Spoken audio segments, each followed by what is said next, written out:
Hello friends, आप सभी का बहुत बहुत स्वागत है आपके अपने YouTube channel the live maths पे। तो जैसा कि पिछले वीडियो में हम लोग देख चुके थे, जो कि प्रीवियस ईयर क्वेश्चन चल रहा था, तो इसमें भी हम लोग देखेंगे प्रीवियस ईयर क्वेश्चन सीडीपी का पूरा 30 का 30 क्वेश्चन, जो कि बहुत ही इंपॉर्टेंट होने वाला है।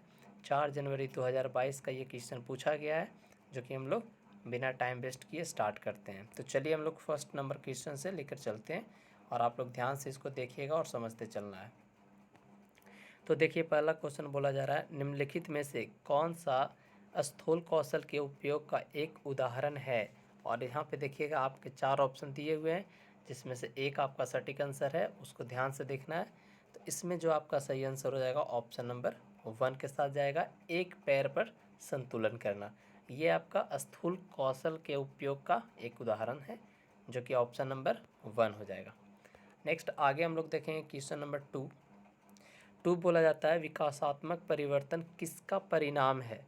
और आपके सामने प्रस्तुत किए गए हैं 4 ऑप्शन, जिसमें से आपका सबसे सटीक आंसर जाएगा ऑप्शन नंबर 1 के साथ, आनुवांशिक और पर्यावरणीय परिस्थितियों का अनूठा संयोजन। ये आपका सटीक आंसर हो जाएगा। बाकी का ऑप्शन जैसा कि 3 देख रहे हैं, तो ये 3 का 3 आपका रॉन्ग है और इसका सटीक आंसर आपका ऑप्शन नंबर 1 के साथ जाएगा। नेक्स्ट आगे हम लोग देखने वाले हैं क्वेश्चन नंबर 3, 2 वर्ष से 6 वर्ष की अवधि को क्या कहा जाता है। ये क्वेश्चन को जैसे ही देखे होंगे आप एकदम इजीली इसको समझ गए होंगे कि इसमें क्या होना चाहिए। तो देखिए, 2 से 6 वर्ष का जो होगा आपका प्रारंभिक बचपन होगा, यानी कि प्रारंभिक बाल्यावस्था होगा। आप जैसा कि जानते हैं कि बाल्यावस्था यानी बचपना का जो काल होता है 6 से 12 वर्ष की अवस्था होता है, जिसमें से बांटा गया ऐसे 2 से 6 वर्ष जो है आपका प्रारंभिक बाल्यावस्था होता है, और मध्य हो जाएगा आपका 6 के बाद हो जाएगा, और 6 से 12 के बीच में से टोटल आपका इसका दिया हुआ रहता है। और उसके पूर्व जब देखिएगा तो शैशवावस्था जो होता है जन्म से लेकर 2 वर्ष तक, ऐसे देखा जाए तो जन्म से 5 वर्ष तक दिया जाता है, लेकिन इसके अकॉर्डिंग देखिएगा तो जन्म से 2 वर्ष तक ही जाएगा। और जैसा कि जिन प्याजे के बारे में बताए थे, तो उसमें आपका पहला स्टेज जो था जन्म से 2 वर्ष तक ही था। तो ये ध्यान देने वाली बात है। इसमें आपका सबसे सटीक आंसर जाएगा ऑप्शन नंबर 2 के साथ। तो नेक्स्ट आगे हम लोग देखेंगे क्वेश्चन नंबर 4। 4 में आपका बोला जा रहा है, देखिए यहाँ पे कथन और कारण से क्वेश्चन दिया गया है, तो इसे अच्छे से ध्यान से पढ़िएगा और इसका आंसर टिक कीजिएगा। तो कथन में दिया गया है, शहरों में बच्चों का बहुत सारा खेल उन रियलिटी शो टीवी शो पर आधारित होता है जो वो देखते हैं। ध्यान दीजिएगा। उसके बाद कारण में बोला क्या, इन दिनों परिवार और साथियों के अतिरिक्त मीडिया बच्चों के समाजीकरण का एक महत्वपूर्ण माध्यम बनता जा रहा है। तो कहीं ना कहीं ऑप्शन जैसे ही पढ़ने के साथ आपको पता चल रहा है कि इसमें जो आपका ए और आर जो दिया हुआ है, दोनों का दोनों आपका क्या लग रहा है कि सटीक आंसर होगा, और जो आपका सही जाएगा ऑप्शन नंबर 1 के साथ, आर ए की सही व्याख्या कर रहा है। तो चलिए आगे बढ़ते हैं बिना टाइम वेस्ट किए हुए क्वेश्चन नंबर 5 की ओर। जैसा कि 5 आपको देखने को मिल रहा है, जैसे ही देख रहे हैं आप समझ रहे हो कि जिन प्याजे से रिलेटेड क्वेश्चन है, तो इसको आसानी से देखकर करेंगे। प्याजे द्वारा अधिगम को सुगम बनाने के लिए निम्नलिखित में से कौन से कारक महत्वपूर्ण माने जाते हैं। अब यहाँ देखिए कि 4 ऑप्शन आपके सामने दिया हुआ है, तो इसमें जो आपका सबसे सटीक आंसर जाएगा ऑप्शन नंबर बी के साथ जाएगा, विविध सामग्रियों का प्रावधान होना चाहिए। तो चलिए हम लोग बिना टाइम वेस्ट किए आगे बढ़ते हैं क्वेश्चन नंबर 6 की ओर। यहाँ पे जैसा कि आप देख रहे थे, अच्छा कूट में ये आपका ऑप्शन दिया हुआ है, तो इसको और देखेंगे, अच्छे से समझना है। इसमें 4 आपका ऑप्शन दिया हुआ है, ध्यान दीजिएगा। 5 में एक विविध सामग्रियों का प्रावधान है, उसके साथ साथ ये देखिए शिक्षक की गतिशीलता। अब ये ध्यान देने वाली बात है, एक शिक्षक की गतिशीलता, विविध सामग्रियों का प्रावधान, मध्य स्तरीय नवीन अनुभव प्रदान करना, और एक आपका है क्या ऑप्शन नंबर 4 में सकारात्मक और नकारात्मक पुनर्वलन सुनिश्चित करना। अब यहाँ पे जैसा कि आप देख पा रहे हैं कि 4 ऑप्शन आपके स्क्रीन पे दिए हुए हैं, और इसको आंसर करना इस फॉर्म में, यानी A D, A B C, B C D या ए बी सी डी, चारों का चारों होगा। तो एक बार फिर से इसे हम देखते हैं बैक करके, इसमें क्या क्या सटीक आने वाला है। तो ऑप्शन नंबर ए देखेंगे कि शिक्षक की गतिशीलता, तो ये कहीं न कहीं आपका सही जा रहा है। यानी कि पियाजे के द्वारा जो दिया गया था अधिगम को सुगम बनाने के लिए, यानी कि आसान बनाने के लिए कहीं न कहीं टीचर को, एक जो टीचर है उसे कहीं न कहीं एक्टिव होना, इट्स वेरी इंपॉर्टेंट, उन्हें गतिशील होना चाहिए। उसी तरह विविध सामग्रियों का प्रावधान, यानी कि जब भी टीचर पढ़ाते हैं तो अलग अलग तरह के सामग्री वहाँ पे होना चाहिए जो बच्चों को दिखाकर उसे समझाया जा सके, यानी कि ऑप्शन बी भी आपका सही है। ऑप्शन नंबर सी देखेंगे तो सी में आपका दिया हुआ मध्य स्तरीय नवीन अनुभव प्रदान करना, तो कहीं ना कहीं अनुभव के बारे में दिया गया है, तो ये भी आपका सटीक आंसर जाएगा। कहने का मतलब कि ऑप्शन सी भी आपका सही है।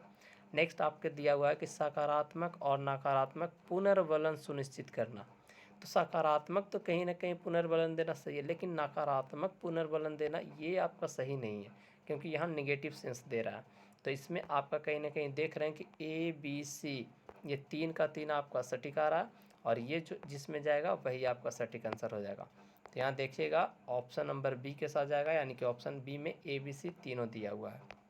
नेक्स्ट आगे हम लोग बढ़ेंगे क्वेश्चन नंबर 6 के साथ।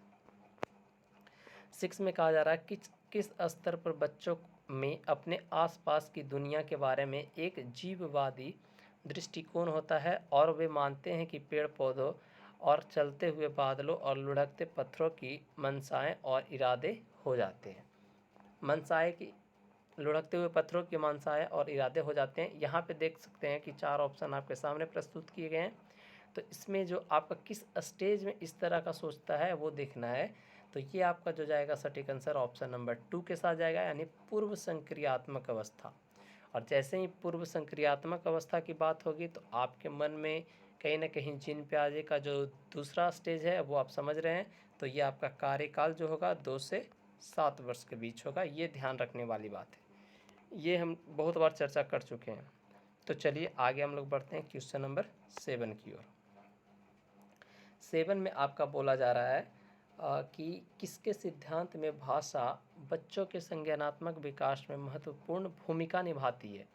अब यहाँ पे देखिएगा एकदम ईजिली पूर्वक इसके बारे में बताए थे कि अगर भाषा का विकास किसने किया, तो वो बताए थे कि चॉम्स्की जो है वो आपका भाषा के जनक हैं।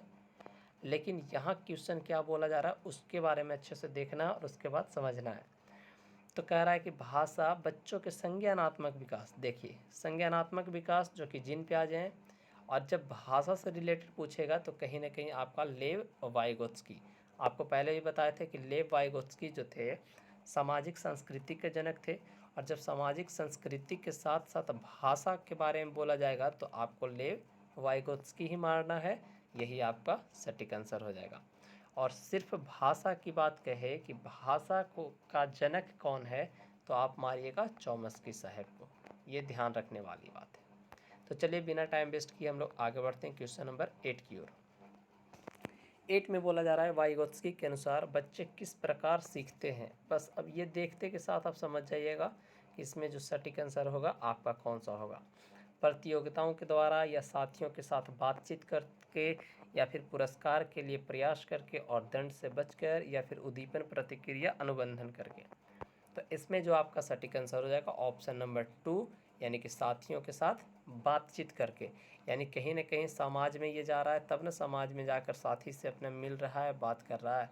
तो ये ध्यान रखना है कि सामाजिक सांस्कृतिक जैसे ही आएगा तो वाइगोत्स्की का नाम वहाँ पे आएगा ही आएगा। तो इसका जो सटीक आंसर होगा ऑप्शन नंबर 2 के साथ जाएगा। नेक्स्ट क्वेश्चन 9 देखेंगे। एक बाल केंद्रित कक्षा में बच्चे, अब आपका 4 ऑप्शन दिया हुआ है, 4 ऑप्शन को आप देखिएगा और अच्छे से समझिएगा। तो बाल केंद्रित कक्षा में बच्चे जो होते हैं ज्ञान के निर्माण में सक्रिय रूप से लगे हुए हैं, यानी कि ज्ञान का निर्माण वो एक्टिव रूप में लगे हुए हैं। तो ये ध्यान देने वाली बात है। इसका जो आपका सटीक आंसर जाएगा ऑप्शन नंबर 2 के साथ जाएगा। तो नेक्स्ट हम लोग देखेंगे बिना टाइम वेस्ट किए हुए आगे क्वेश्चन नंबर 10। 10 में देखिएगा क्या बोला जा रहा है। निम्नलिखित में से कौन सा सही सुमेलित युग्म है। अब ये 4 ऑप्शन दिया हुआ और सही सुमेलित के बारे में बात किया गया है। तो इसमें 4 ऑप्शन पढ़िए और इसमें जो आपका सटीक आंसर जाएगा ऑप्शन नंबर 2 के साथ जाएगा। अच्छा लड़की, अच्छी लड़की अभिविन्यास दूसरों के साथ भला बनकर अनुमोदन अर्जित करता है, ये आपका सटीक आंसर हो जाएगा ऑप्शन नंबर 2। नेक्स्ट हम लोग देखेंगे क्वेश्चन नंबर 11। हार्वर्ड गर्नर के सिद्धांत में खाली स्थान बुद्धि वाले व्यक्ति वनस्पतियों और जीवों की विभिन्न प्रजातियों की सुंदरता को पहचान सकते हैं और जान सकते हैं। अब यहाँ देखिए खाली स्थान की जगह पे क्या फील होगा उस चीज़ के बारे में बोला गया है। तो कहीं ना कहीं ये ध्यान देने वाली बात है कि वनस्पति और जीवों के विभिन्न प्रजातियों की सुंदरता, तो ये जो आपका सटीक आंसर जाएगा ऑप्शन नंबर 2 प्रकृतिवादी के बाद। चलिए तो आगे बढ़ते हैं क्वेश्चन नंबर 12 की ओर। राष्ट्रीय शिक्षा नीति 2020 क्या सिफारिश करती है? अब यहाँ पे सिफारिश तो बहुत कुछ करती है, लेकिन इस ऑप्शन के अकॉर्डिंग आपको चलना है। तो इस ऑप्शन में जो आपका सटीक जाएगा ऑप्शन नंबर ए बहुभाषावाद, यानी कि बहुभाषावाद का सिफारिश करती है। तो चलिए नेक्स्ट हम लोग आगे बढ़ते हैं क्वेश्चन नंबर 13 में बोला जा रहा है एक शिक्षिका यह धारणा रखती है कि लड़के अधिक बुद्धिमान और जोखिम लेने वाले होते हैं और लड़कियां आज्ञाकारी और ईमानदार होती है और उनके अनुसार व्यवहार करती है। यह किसका उदाहरण है? जैसा कि पिछले वीडियो में हम लोग देखे थे, ये एकदम सेम क्वेश्चन इसी टाइप में आपका क्वेश्चन दिया गया था, जिसमें बोला गया था कि लड़का यही कर सकता है और लड़की के बारे में कुछ मतलब निगेटिव पॉइंट्स दिए हुए थे। तो उसी के अकॉर्डिंग यहाँ देखेंगे कि जेंडर पक्षपात की बात किया जा रहा है, यानी कि लड़का और लड़की के बीच पक्षपात हो रहा है, यानी कि ऑप्शन नंबर 1 आपका सटीक आंसर जाएगा। नेक्स्ट हम आगे देखेंगे क्वेश्चन नंबर 13 के बाद 14 पे आते हैं। 14 में आपका क्या कहा जा रहा है उसके बारे में हम लोग ध्यान देंगे। अब देखिए 14 में शिक्षकों को बच्चों का आकलन करने के लिए विभिन्न प्रकार की आकलन तकनीक और विधियाँ का प्रयोग करना चाहिए। उसके बाद देखिएगा कि एक के बाद आर में देखेंगे, आर में क्या बोला जा रहा है, कोई भी एक मूल्यांकन तकनीक बच्चे की प्रगति और विकास के क्षेत्र के बारे में जानकारी प्रदान करने में सक्षम नहीं है। तो ये ध्यान देना है। तो ये कहीं ना कहीं आपका सटीक है और ये सक्षम नहीं है, और कहीं ना कहीं देख रहे हैं ना, प्रगतिशील विकास और क्षेत्र के बारे में जानकारी प्रदान करना सक्षम नहीं है, ये भी आपका सटीक आंसर आपको देखने को मिल रहा है। तो इसमें जो होगा आपका ए और आर दोनों सही है और सही व्याख्या भी कर रहा, ऑप्शन नंबर 1 चला जाएगा आपका। नेक्स्ट आगे हम लोग देखेंगे क्वेश्चन नंबर 15। तो 15 में बोला गया निम्नलिखित में से कौन सी स्थिति सीखने के लिए आकलन को नहीं दर्शाती है? अब यहाँ पे भी देखिएगा, यहाँ पे भी आपका जो क्वेश्चन दिया हुआ है नहीं के सेंस में दिया हुआ है, तो ये ध्यान देने वाली बात है कि इसमें कौन सा होगा नहीं के सेंस में। तो आपके पास 4 ऑप्शन दिए हुए हैं, 4 ऑप्शन को आप इजीली पूर्वक आराम से पहले देखिए चारों को चारों, और जो इसमें सटीक होगा उस पर फोकस करना है। तो इसमें देखिए 4 को आप पढ़ने के समय आप ध्यान दीजिएगा कि इसमें जो आपका सटीक आंसर जाएगा ऑप्शन नंबर 3 की ओर, प्रदर्शन बढ़ाने के लिए छात्रों के बीच लगातार तुलना की जाती है। अब ये देखिए कहीं ना कहीं नहीं के सेंस में दिया था ना, और क्या बोलते कि जब भी तुलना यानी कंपेयर की बात किया जाए तो वो आपका निगेटिव टैग वर्ड होता है, जो कि नहीं के सेंस में देता है, यानी कि जो इसका सटीक आंसर होगा ऑप्शन नंबर 3 के साथ जाएगा। नेक्स्ट आगे हम लोग देखेंगे क्वेश्चन नंबर 16। 16 में बोला गया समावेशी शिक्षा के लिए क्या आवश्यक है? अब यहाँ पे बहुत सारे ऑप्शन 4 आपके दिए हुए हैं, तो इसमें तो सबसे सटीक आपका जाएगा ऑप्शन नंबर 1 के साथ लचीला शिक्षा शास्त्र, ये आपका सटीक आंसर हो जाएगा। नेक्स्ट आगे देखते हैं क्वेश्चन नंबर 17। निम्नलिखित में से कौन सी दिव्यांगता सामाजिक संचार में चुनौतियों का कारण बनती है? और आपके पास 4 ऑप्शन मौजूद हैं, तो इसमें जो देखने वाले हैं सबसे सटीक आंसर आपका जाएगा ऑप्शन नंबर 1 के साथ आत्म केंद्रीयता, यानी कि स्वलीनता, ये आपका सही आंसर हो जाएगा। नेक्स्ट आगे बढ़ते हैं क्वेश्चन नंबर 18 की ओर। निम्न में से कौन सा सुविधाहीन और वंचित समूहों के शिक्षार्थियों को शामिल करने में मदद करता है? आपके पास 4 ऑप्शन दिए हुए हैं, तो इसमें जो आपका सटीक आंसर जाएगा ऑप्शन नंबर 1 के साथ विविधता को महत्व, ये आपका सही आंसर हो जाएगा। नेक्स्ट आगे देखेंगे क्वेश्चन नंबर 19। निम्न सामग्री को कई तरीके से प्रस्तुतिकरण करने के प्रावधान से निम्नलिखित में से किसके समावेशन में मदद मिलेगी? अब यहाँ पे ध्यान देंगे कि यहाँ पे भी आपके पास 4 ऑप्शन दिए हुए हैं, 4 ऑप्शन को हम अच्छे से देखकर समझेंगे। तो पहला आपका दिया हुआ है कि श्रवण बाधित छात्र समावेशन शिक्षा में मदद। देखिएगा समावेशन शिक्षा के बारे में यानी समावेशी शिक्षा के बारे में पहले भी वीडियो में हम लोग बहुत बार चर्चा कर चुके हैं, जिसमें बिना किसी भेदभाव के किसी भी प्रकार का जो स्टूडेंट हो सबको एक साथ पढ़ाया जाता है। तो श्रवण बाधित हो जाएगा, दृष्टि बाधित, अधिगम कठिनाई महसूस करने वाला छात्र या गतिमान दिव्यांग वाले छात्र, यानी कहीं ना कहीं किसी भी प्रकार का समस्या, यानी कि सबको वो एक समान शिक्षा देना समावेशन शिक्षक कहलाता है। तो इसमें जो आपका 4 ऑप्शन है, 4 का 4 सही है, यानी कि ऑप्शन नंबर 4 आपका सही हो जाएगा। तो नेक्स्ट आगे बढ़ते हैं क्वेश्चन नंबर 20 की ओर। 20 में बोला गया, निम्नलिखित में से कौन सा विकल्प दी गई दिव्यांगता और संबंधित छात्रों के समावेशन हेतु यथोचित संयोजन रणनीति का सही युग्म है। और आपके पास देखिएगा 4 ऑप्शन आपके पास दिए हुए हैं, गुणज वैकल्य, पठन वैकल्य, श्रवण दोष या दृश्य हानि। और इसके 4 ऑप्शन के साथ देखिएगा, जब गुणज वैकल्य जो है कैलकुलेशन का प्रावधान, ये आपका कहीं ना कहीं आपका पहला ऑप्शन ही सटीक दिख रहा है, यानी कि गुणज यानी कैलकुलेशन जो होता है गणित यानी मैथमेटिक्स में होता है, तो ये चीज़ आपका सबसे सटीक आंसर जाएगा ऑप्शन नंबर 1 के साथ। नेक्स्ट देखेंगे क्वेश्चन नंबर 21 में बोला जा रहा है, प्रारंभिक कक्षाओं में शिक्षण अधिगम प्रक्रिया के लिए निम्नलिखित में से कौन सा दृष्टिकोण बेहतर है। देखेंगे यहाँ सबसे बेहतर की बात करने के लिए बोला गया, तो बेहतर बिना समझे नकल करना, जी नहीं, निष्क्रिय रूप से सुनना, ये भी जब निष्क्रिय रहेगा सुनकर क्या करेंगे, रट कर याद करना, जी नहीं, यानी करके सीखना, यानी स्वयं करके जो सीखता है वो सबसे बेस्ट तरीका यानी बेस्ट दृष्टिकोण से माना जाता है। तो ये आपका सही आंसर ऑप्शन नंबर 2 हो जाएगा। नेक्स्ट देखेंगे क्वेश्चन नंबर 22। तो 22 में बोला गया, अधिगम के लिए विद्यालय के सामाजिक अवसरों में भागीदारी महत्वपूर्ण है। कहीं ना कहीं ये आपका जैसे ही पढ़े ये सही लग रहा है। आगे हम लोग पढ़ते हैं, अधिगम मुख्य रूप से एक सामाजिक प्रक्रिया है। जी, अधिगम तो सामाजिक प्रक्रिया है ही। अब इसमें देखना है क्या सही होगा, यानी ए और आर दोनों सही है, आर ए की सही व्याख्या करता है। जी बिल्कुल सही है, ऑप्शन नंबर 1 के साथ जाएगा। आगे देखेंगे क्वेश्चन नंबर 23 में बोला जा रहा है कि कक्षा की गतिविधियों को सार्थक बनाने के लिए एक शिक्षिका को क्या करना चाहिए। आपके पास 4 ऑप्शन दिए हुए हैं, उसमें से आप देखिएगा और अच्छे से इसको कंपेयर कीजिए, और इसमें जो सटीक आंसर आपका जाएगा ऑप्शन नंबर 4 के साथ जाएगा, यानी उन्हें उचित संदर्भ में स्थित करना, ये आपका सटीक आंसर हो जाएगा। आगे बढ़ेंगे क्वेश्चन नंबर 24 की ओर।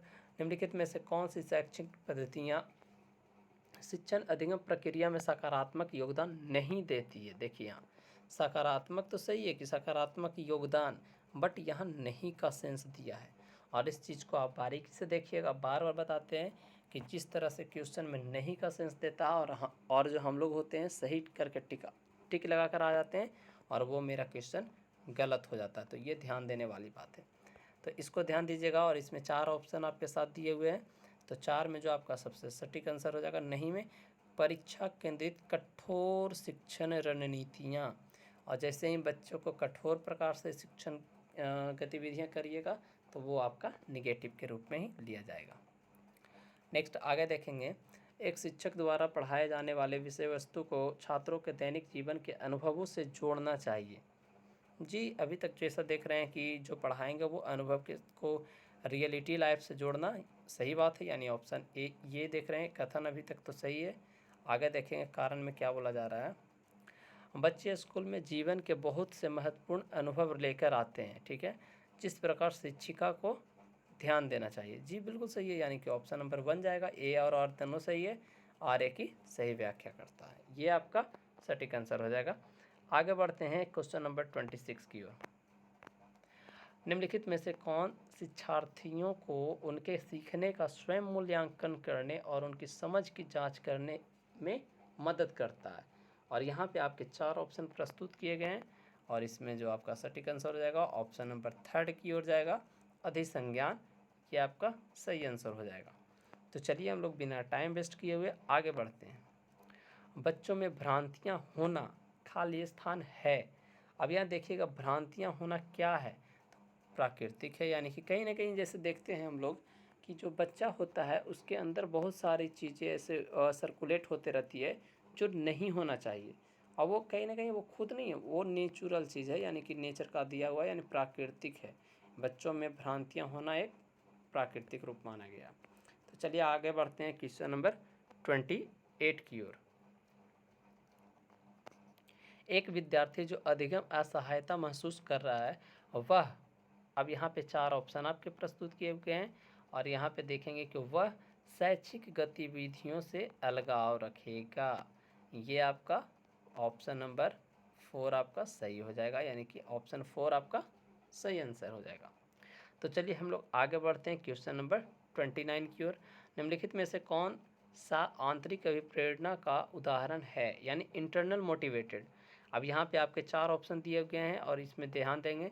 रुचि के कारण एक नई भाषा सीखना, नगद इनाम जीतने के लिए चित्रकारी बनाना, ये देखिए सही बात नहीं। अंदर से जब मोटिवेटेड रहेगा तो बताइए कि इनाम जीतने के लिए चित्रकारी बनाएगा, तो ये जी नहीं।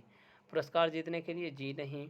माता पिता की प्रसन्नता के लिए बिल्कुल नहीं, यानी कि 3 का 3 आपका गलत है। और जो इंटरनल मोटिवेशन है, जो रुचि के कारण एक नई भाषा का सीखना, यानी कहने का मतलब अगर वो अंदर से मोटिवेटेड हो तो किसी भी प्रकार की जो भाषा है वो आप आराम से सीख सकते हैं। तो चलिए आगे हम लोग बढ़ते हैं क्वेश्चन नंबर 30 की ओर। अधिगम को प्रभावित करने वाला निम्नलिखित में से कौन सा कारक पर्यावरणीय कारक है। अब यहाँ ध्यान देना है, पर्यावरणीय कारक, और आपके 4 ऑप्शन प्रस्तुत किए गए हैं और ध्यान दीजिएगा। तो अधिगम को सबसे ज़्यादा प्रभावित करने वाला, और यहाँ भी देखिएगा पर्यावरणीय, रवैया जी नहीं, व्यक्तिगत लक्षण नहीं, प्रेरणा नहीं। तो यहाँ पे जो आपका सटीक आंसर जाएगा ऑप्शन नंबर 4 के साथ, यानी कि विद्यालय, ये आपका सटीक आंसर हो जाएगा। तो ये थे आपके आज CDP का मोस्ट इम्पॉर्टेंट क्वेश्चन, जो कि 4 जनवरी 2022 को पूछा गया था। तो इसी प्रकार आगे हम लोग लेकर आते रहेंगे। तो जो भी इस चैनल पे नए हैं वो इस चैनल को सब्सक्राइब कर लें और अपना बेल आइकन दबा दें, ताकि जितनी भी वीडियो मेरी बनती है मतलब प्रीवियस ईयर क्वेश्चन सीटेट का, वो सारा का सारा क्वेश्चन का सेट सबसे पहले आपके पास पहुँचे। तो चलिए हम लोग मिलते हैं नेक्स्ट वीडियो में। धन्यवाद।